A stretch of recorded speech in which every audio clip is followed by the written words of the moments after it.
dahil nakapabor na naman tayo sa pagpamukot, automatic hindi na naman natin yan papasailuin bawat makita natin at tutuwahin natin at kikilawin pa rin at for sure mabubungkag na naman ang mga bahaw nito kaya tara samahan nyo kami. At pero bago ang lahat, bago kami nakarating papunta sa dagat namin, ito nga pala yung biniyahin namin at medyo malayo-layo ito kasi dito sa kabilang dagat namin to at inagihan ko pa nga si Agaw-Agaw dahil siya yung kasama ko na mamumukot dahil siya yung tag-iyan ng pukot na napakaganda rin naman ng pukot niya. At kahit medyo malakas-lakas ang ulan ay hindi pa rin kami nagpatinag at dumiretso pa rin kami at siguro maraming isda ngayon dahil tinutugnaw sila at lumalabas sila sa tubig. Kaya siguro ito yung perfect timing na mamukot at sa puntong ito inandam na kaagad ni Agaw-Agaw yung baruto niya at ay nga sumakay na nga kami habang nagsima-sima ako para hindi ako guslain papunta sa dagat. At sa puntong ito guys, sa floating cottage nga pala kami magtatambay dahil dyan kami magluluto at habang papunta kami doon ay talagang napakalakas ang ulan at hindi tumitigil at tinutugnaw na nga ako dito pero asa naman tugnaw o kaluyan. At as you can see naman guys, umabot na nga kami dito sa floating cottage at pagkatapos namin minutang yung gamit namin, dumiretso na naman kami dito sa aming papamukutan. Medyo malayo-layo pa to kaya naman binugsay pa namin.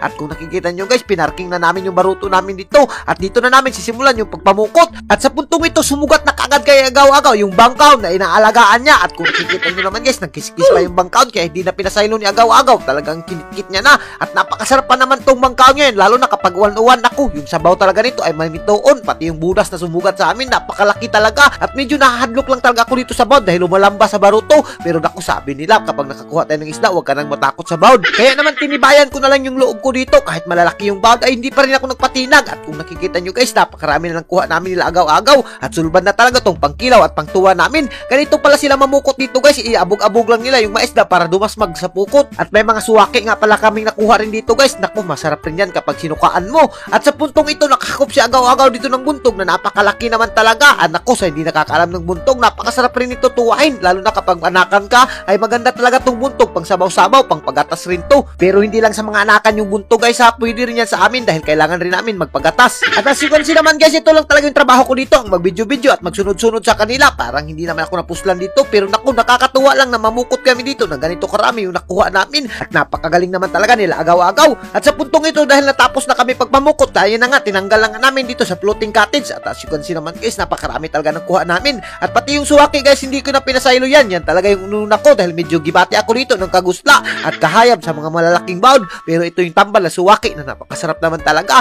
At pinakapaborito pa naman to ni Ivy. Sayang lang ay hindi pa makakasama si Ivy sa mga ganitong adventure. Pero sa susunod kapag nanganak na siya, isasama ko na siya dito at papakainin ko na siya ng masasarap na mga pagkain. At speaking of pagkain guys, magkikilaw nga pala kami dito at pati yung madangkit na mga gagma, yung kikilawin namin at yung mga malalaki ay tutuwahin namin. At as you can see naman yung kuha namin guys, napakarami na at solve na talaga to, lalo na kami ay kunti lang. Naku, talagang mabubungkag na naman ang mga bahaw nito, pati itong buntong na napakasarap naman talaga. Ito talaga yung pinakaganahan ko kapag namukot kami kay naku, sulban talaga ang pamahaw mo at paniudto mo at hindi ka na magproblema sa mga sudanin. At sa puntong ito, tinakang na kagad namin yung kaldero dito at binutang na namin yung mga lamas at saktong-sakto nakabalik na nga pala yung sinugo namin ng dahon ng saging. Ang tagal-tagal rin nila. At as you can see naman guys, dahil nagsubo na nga yung pinakuluan natin na init, ilunod na kaagad natin tong ating tinuwa na napaka-presko pa talaga. At konting subo lang to guys, goods na to dahil presko naman to, hindi naman to malangsa dahil napakasarap nito at bagong huli. At habang inuhuat natin tong kumulo at magsubo ay talagang tinimplahan ko na kaagad yung kinilaw natin. Ganitong mga pagkain lang talaga ay basic na basic lang. At kahit pabalik-balik kami magkilaw dito, hindi pa rin kami matatakan, lalo na kapag uwan-uwan ay naku, napakasarap talaga guys, hindi ka talaga magmamahay. At for sure na maguguslaan naman yung mamarites na manonood sa atin. At sa puntong ito, dahil medyo nagsubo na yung tinuwa natin, transisyon na kaagad tayo at talagang niyabo na namin yung bahaw natin na nakakabutang pa sa silikta na napakasarap naman talaga.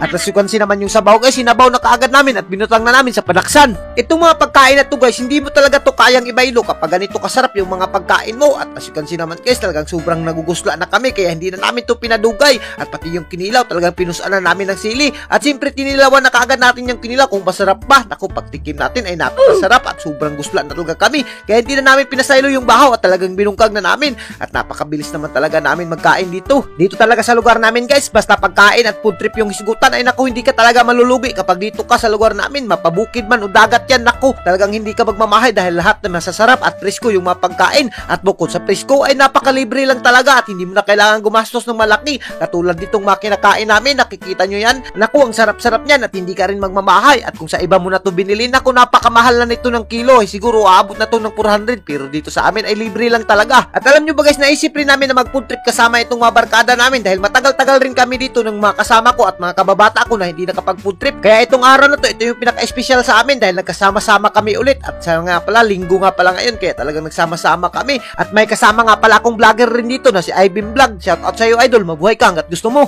As you can see naman, yung mga kasama ko guys, nagpatuloy na talaga sila sa pagkain. At kung nakikita nyo maabutas, napaka-presko pa. At ganitong mga pagkain at pati yung masabaw ay napakatamis talaga niyan. Lalo na kapag kinilaw, ay nako, ito talaga yung nami-miss ko kapag nagpo-food trip kami. Talagang namumungkag namin yung bahaw kahit gaano pa yan karami. Basta ganito ka-presko yung mga sudaan, ay nako, talagang magbamahay ka sa amin kapag hindi ka nakasama at hindi ka nakatikim. At kung umabot ka sa video na to, huwag ka nang magpadugay-dugay. Pasimulan mo na pagkuha ng bahaw mo at sabayan mo na rin kami pagkain para hindi ka guslain sa kakatanaw sa amin. At hanggang dito na lang kami. At kung giganahan ka sa video namin, huwag mo nang kalimutan i-like and i-share para mas marami pa tayong food trip. Thank you and God bless you all. Mabuhay kayong lahat dyan mga idol hanggat gusto